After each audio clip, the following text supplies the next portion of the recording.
बहुत समय पहले की बात है। द्वारका नगरी में एक व्यापारी रहता था। नाम था सुदामा दास। वो बहुत ईमानदार परंतु अत्यंत कंजूस था।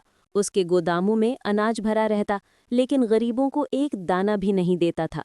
वो रोज मंदिर जाता, भगवान श्री कृष्ण की मूर्ति के आगे झुकता, लेकिन दिल में ये सोचता, भगवान से तो सब कुछ मांगना चाहिए, देना क्यों। एक दिन श्री कृष्ण ने मुस्कुराकर कहा, सुदामा दास, आज मैं तेरे घर भोजन करने आऊंगा। सुदामा दास बहुत खुश हुआ। उसने सोचा, आज भगवान मेरे घर आएंगे तो मेरा भाग्य खुल जाएगा। वो दौड़कर घर पहुंचा। पत्नी से बोला, जल्दी से सबसे अच्छा भोजन बनाओ, भगवान स्वयं हमारे घर आने वाले हैं। पत्नी ने कहा, स्वामी, घर में सब कुछ है, पर आप तो किसी को बांटते नहीं। जो थाली कभी दूसरों के लिए नहीं सजी, क्या उसमें भगवान प्रसन्न होंगे। सुदामा ने ध्यान नहीं दिया।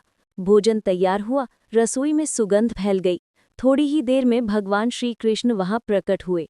पीतांबर धारण किए, मुख पर तेज, आंखों में करुणा। उन्होंने मुस्कुराकर कहा, सुदामा, बहुत अच्छा भोजन है, पर बताओ तुम दूसरों को क्या देते हो।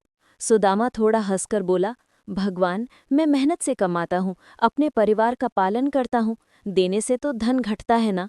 भगवान मुस्कुराए, सुदामा, यही भ्रम संसार का सबसे बड़ा अंधकार है।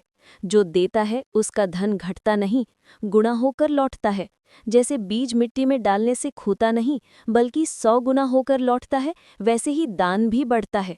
फिर श्री कृष्ण ने कहा, तू आज एक गरीब को अन्न दे दे, और देख तेरे भंडार कैसे भरते हैं। सुदामा ने झिझकते हुए एक मुट्ठी अनाज दान किया। अगले ही दिन उसके गोदाम में नया अनाज आ गया, पहले से 2 गुना। वो हैरान रह गया। भगवान फिर प्रकट हुए। देखा सुदामा, जब तूने 1 मुट्ठी दिया, मैंने 100 मुट्ठी लौटाया, क्योंकि दान घटता नहीं, बढ़ता है। दान का अर्थ है ईश्वर के कार्य में अपना अंश लगाना।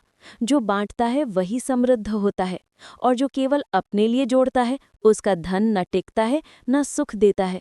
उस दिन के बाद सुदामा दास का हृदय बदल गया। वो रोज मंदिर के बाहर बैठे गरीबों को भोजन देने लगा।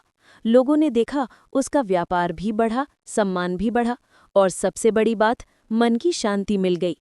कथा का संदेश, दान धन घटाता नहीं, गुणा करता है। जैसे दीपक से दूसरा दीपक जलाने से पहला दीपक बुझता नहीं, वैसे ही दान से हमारा प्रकाश फैलता है। भगवान दाता को ही और देने की शक्ति देते हैं। जो बांटता है वही सच्चा भक्त होता है। दान केवल धन का नहीं, समय, सेवा और प्रेम का भी हो सकता है।